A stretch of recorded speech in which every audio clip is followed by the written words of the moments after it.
सोलापूरमध्ये बोगस रक्त चाचण्या दाखवून सुमारे मोठा भ्रष्टाचार झाल्याचा आरोप करण्यात आलेला आहे।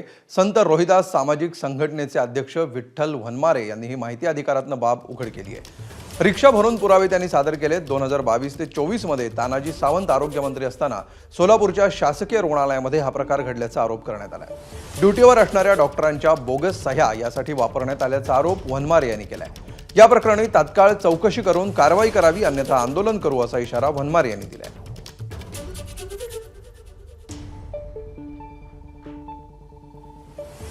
कमी ह्याचा घोटाळा हे 1 कोटीपर्यंत तरी 100% आहे आणि अजून काही बिले 20 ते 25 लाखाचे बिले त्यांनी अदा केलेले नाही, ते थांबवलेत, केवळ आपल्या तक्रारानुसार थांबवलेत।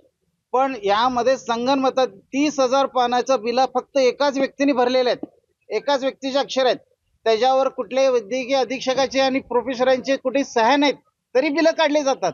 म्हणजे ह्यामध्ये खूप मोठा घोटाळा आहे। त्या घोटाळ्याचा पर्दाफाश झालं पाहिजे। जे कोणी दोषी असतील, हे रुग्णाचा, जनतेचा आणि सरकारचा पैसा जर असं लुटमार होत असेल तर संघटना गप्प बसणार नाही। एबीपी माझा, उघडा डोळे बघा नीट।